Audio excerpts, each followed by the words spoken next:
the diction now the diction now indicates a significant function of the time. The diction lightning the torch, and the diction light indicates that expected by the people to solve the problems by the evening star. That is a personification in the third line. Here also the poet personified the evening star. The bright torch of love is metaphor here. It emphasizes the dawn of the star. There is a punctuation mark in the middle of this line. It called Kashura. In line 4, fair-haired angel. The poet told that the fair-haired angel is wearing a crown. It indicates that the evening star is coming to power. Smiles a repetition in line 5. It emphasizes that the poet demands the evening star to bless them. Bless them. The diction loves indicates the instant feelings which are fulfilled on the evening bed. There is another personification in this line. The poet personified the evening star by the diction lowest. Silver in the sixth line, the poet told about the silver dew. Silver dew, on the one hand, the silver dew can taken as a holy water, which goddess used to bless the living being in the earth. On the other hand, the silver is a shining gray color, so it can indicate the sadness of the people. Such and eyes are the another personification in the poem. Such the eyes of the flowers is indicates the withering of the flowers. Withering of the flowers can emphasize the people lost happiness in their life. The diction timely sleep indicates the death.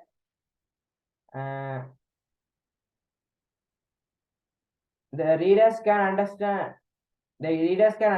that with the possessive power of the evening star, it is in power.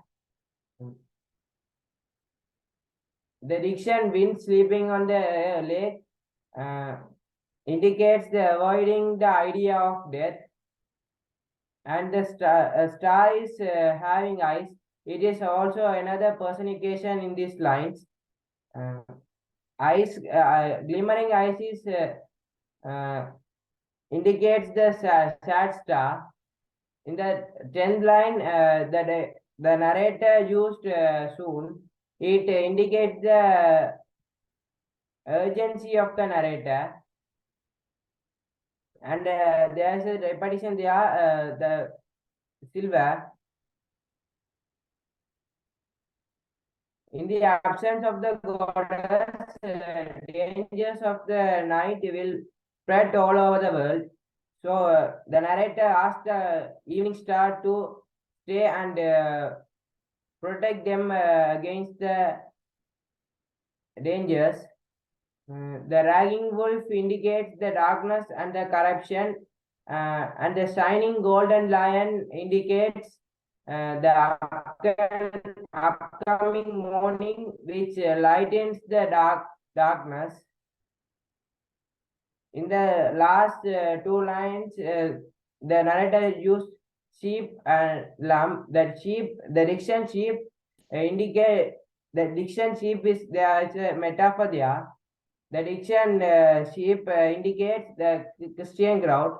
So we can take it as the narrator suggests evening star to protect them, protect the Christian against evil, because in in that time, in his country, there are many Christians. There are many Christians.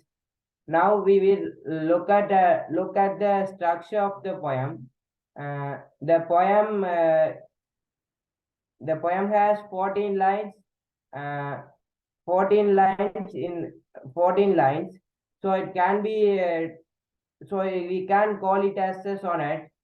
The poet started the poem with talking with evening star, so we can take it as an ode.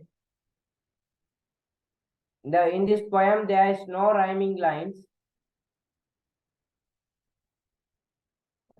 We Now we look at the themes of this poem. Innocence is an experience.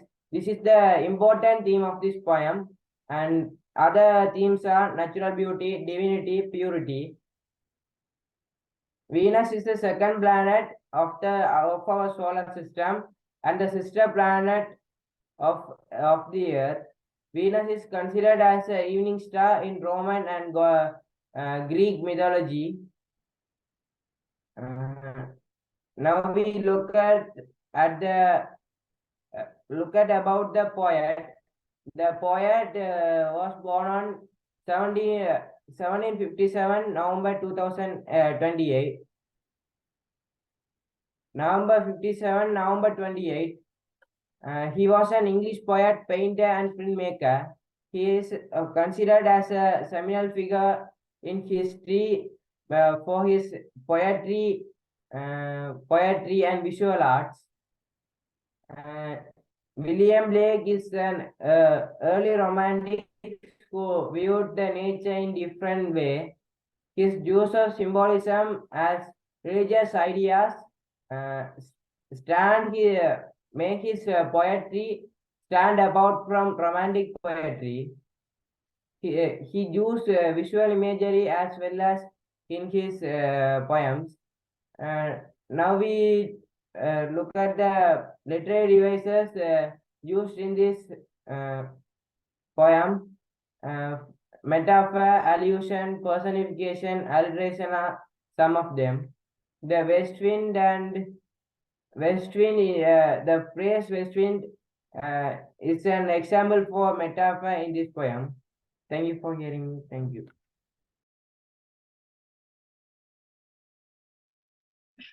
Thank you, Arivisnan, for your marvelous presentation. Next, I call Sadhujika to talk about the lumber room.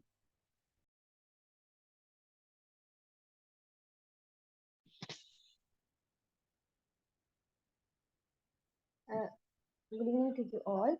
Today I am talking about the short story The Lumber Room. Who wrote this short story? Outstanding British novelist um, and short story writer Hector Hughes Munro. His pet name is Sahi. This opening of the story, the little kid worried to not go to the Jackparo beach. His name Nicholas. Nicholas is a intelligent and a clever boy. He has a creative mind. The uh, then Nicholas Hassins ready to go to the Jackparo beach with his uh, aunt help. Nicholas' aunt planned to this trip that morning to go to afternoon, but Nicholas can't go to the Jackparo because he's put on the frog in his breakfast, and he told his aunt, frog is in my breakfast, but his aunt scolded him. could not frog in any breakfast. But Nicholas, um, repeated, I could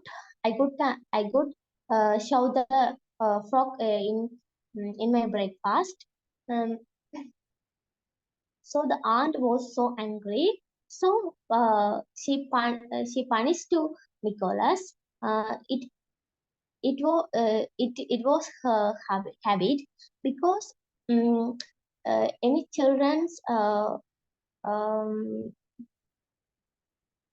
any children she's authoritarian and she doesn't um, not to play not to play with her rules. um, so that Nicholas said you don't talk without seeing. So the aunt was so angry. Mm, the Nicholas Nicholas is a I already told Nicholas is a clever boy. So the aunt were to the Nicholas Hussins were to ready to go to the Jackporo beach. So the aunt and the Nicholas in the house.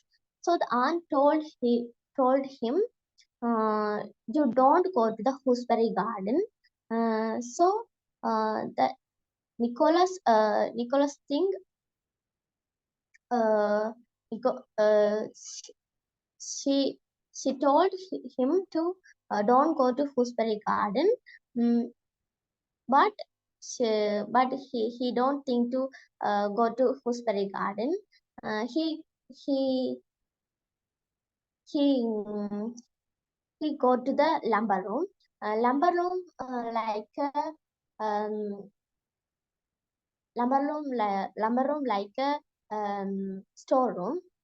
There are many things in the lumber room. So the Nicholas go to the lumber room. He go to the room. He show many of things. Then her aunt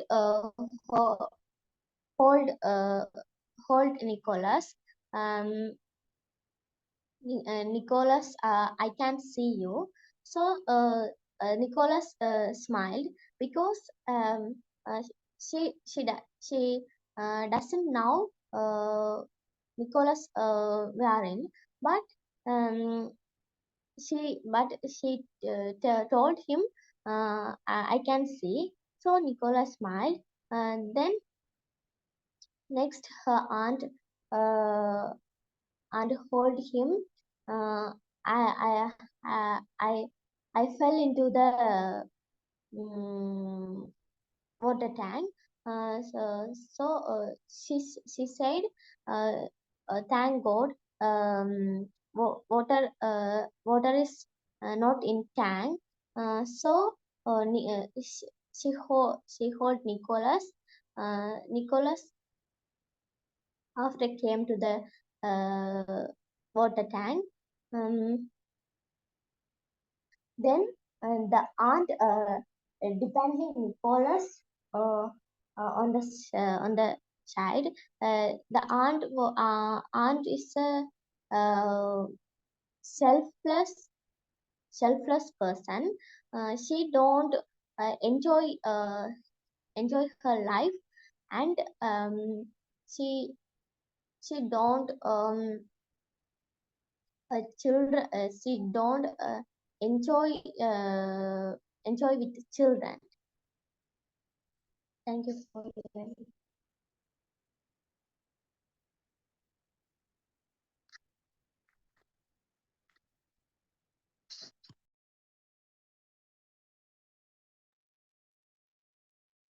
Good evening, everybody. Now I'm going to talk about on the topic of the prose wave by Sonali Deraniyagala.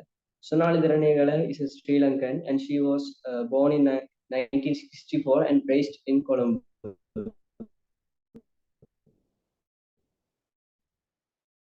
And Colombo, Sri Lanka, and she studied economics at Cambridge University, and she has a decorate doctorate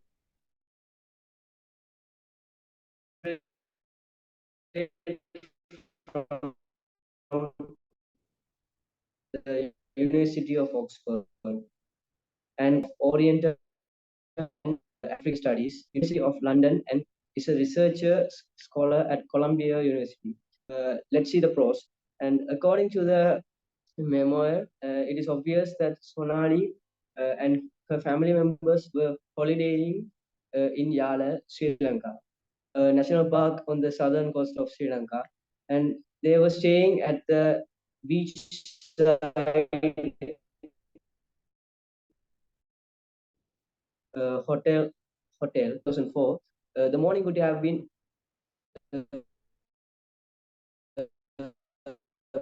bright and pleasant as usual, and relaxing with its occupants' readiness to welcome the new day and go on with the scheduled plan of the visit. And Sonali and her family members were ready to leave the place. Her husband, Steve, was in the bathroom, and her sons, Vic and Malay, were on the back veranda, buzzing around their Christmas uh, presents. And her friend Orlando was also staying in the same hotel, and she was with her parents who were on holiday from their states. Uh, Orlando and Sonali were having a chat in the doorway of the hotel room, and she also watched the antics of Vic and Mali and told the author that she would love to start a family soon. And at this moment, Orlando witnessed the first sign of tsunami and alerted the author. Oh my God, the sea is coming in. Sonali looked behind, and she did not feel something alarming and weird because it was only the white curl of a big wave. It is obvious that the author or any other person would not have uh, thought that it was the sign of a deadly big tsunami. But within a few minutes, she witnessed the dramatic and drastic development of the peculiarity of the sea waves. Although the ocean was hardly noticed uh, than usual, and white foamy waves climbed all the way up to the stretch of the sand. Then the waves reached the near the tall conifers ground near their room, and Sonali felt it's something strange, so that she called her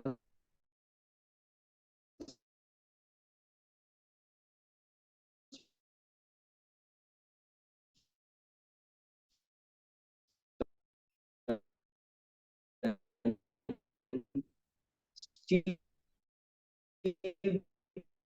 to come out of the bathroom not to miss the peculiar. There is a children fantasy novel written by the English author J.R.R. Tolkien, and reading the book in the morning implies Vic's enthusiasm and love for reading stories. When Sonali asked him to close the door, he closed all the panels obediently and quietly. Being a small boy, he did not feel that something peculiar was going on outside. However, within a matter of minutes, Sonali understood the danger because of the advancing waves rushing past the conifers and coming closer to the room. And the color of the waves changed to brown and gray, and they looked furious and menacing by charging and churning. Her intuition guided her to take a quick action to face that unidentified natural disaster. So she called her husband to come out of the bathroom immediately to face the danger. He ran out of the bathroom, tying his sarong, and he looked outside. He also understood the imminent danger and silently responded to the situation. Both Sonali and Steve realized that they had no other alternative except getting the hotel and out of the hotel quickly as possible. So they ran out of the front door without knowing any direction or destination. Sonali ran ahead of Steve, grabbing the two children, Vic and Mali. At the critical moment, Sonali had to perform several roles, such as a mother, a wife, a daughter, and a friend. But it was impossible and impractical for her to perform all these roles once when facing such a sudden, unexpected, and unidentified big disaster. Then she let her instinct uh, and subconsciousness to guide her accordingly. It is natural that for any mother, her kids are the most loving and precious. It displayed the role of a beloved mother by running out, holding the boys each by hand. Although her husband Steve shouted her to give one of the children, she kept on running without losing even a split of a second. Although she performed her role as a mother and a wife, she recollected another role that she was unable to perform. That was her role of a daughter. The parents stayed in the uh, adjoining room of the hotel. If she called them, definitely it would take a time to convince them the upcoming disaster. It was the moment of urgency and emergency to take the decision whether to protect the lives of the children or parents. She also had to act either with her sense of sensibility for this purpose. On the other hand, while running with the children for protection, she had to forget any inconvenience caused by the physical environment with stores and thorns. It is quite noteworthy how the two boys fled with the parents bearing up all the difficulties without stumbling and mumbling to avoid the risk of the tidal waves. And they didn't even notice and they didn't even care about the stones and thorns hurting their food. Fortunately, a safari jeep was waiting for them to get into, and they really did not have the time to get into leisurely. Sonali thereby flung Vikram into the back of the vehicle, and he landed face down on the hard green corrugated metal floor. So Steve jumped and picked him up. It would have been the first time that their children had such a bitter experience, both physically and mentally. However, they derived a momentary happiness for just being together inside a jeep with the hope of going interior and of the country so as to escape from the deadly risk. After getting into the jeep, uh, she looked around the uh, she looked around and noticed that everything was normal and peacefully, including the room of the hotel and its surrounding. During this relaxed mood of Sonali, she witnessed the presence of her friend Orlando in the jeep. Her father Anton and mother Beulah uh, had been able to come out of the rooms. But Beulah found it difficult to get into the jeep. When the driver revved the engine, the jeep forward and lost her grip and fell off. Sonali yelled the driver to stop the vehicle, but he was in a hurry to drive the vehicle to a place which was out of the reach of the tidal waves. At that moment, the driver selflessness and humanity should be admired because he waited at least for some people to take in without going alone. Meanwhile, Anton, the husband of Beulah, made an attempt to reach his wife and drag her up, but he failed in her endeavor, and he also displayed his humanity, love, and affection for his wife by jumping out of the vehicle without making her alone. It was a very pathetic scene because both of them were lying on the gravel to face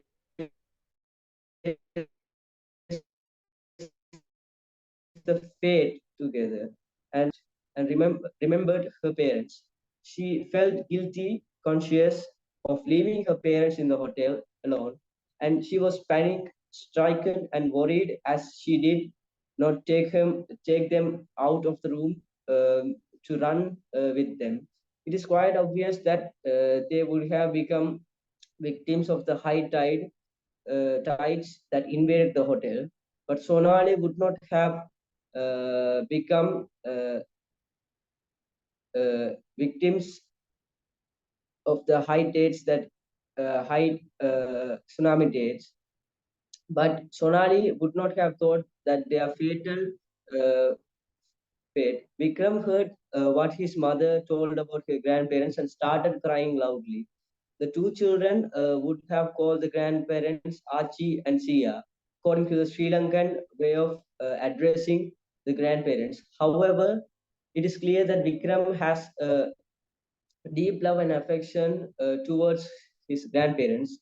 It is natural that grandchildren are very much closer and obsessed with grandparents, and uh, they love them very much. Steve had to comfort the child, making him hopeful about the grandparents' presence to be with them later.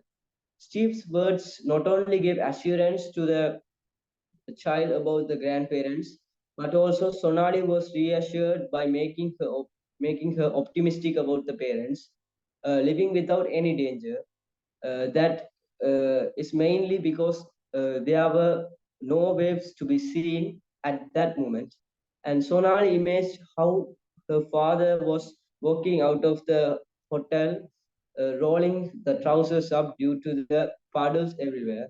And she also thought of talking uh, uh, to her mother's mobile phone as soon as she reached the safer place when she can find facilities for communication. The jeep passed the hotel driveways, and Steve looked at the road ahead of them.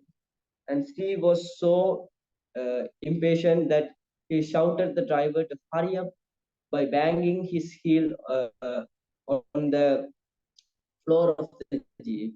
And the jeep was about to reach the end of the hotel driveway and turn to left, where there was a dirt track that runs close to the lagoon. And Steve looked at the road ahead of them. He was so impatient that he shouted the driver to hurry up by striking and banging her heel. They had been in an illusion of mental relief only for a short time without a risk of floods and tidal waves. And water rushed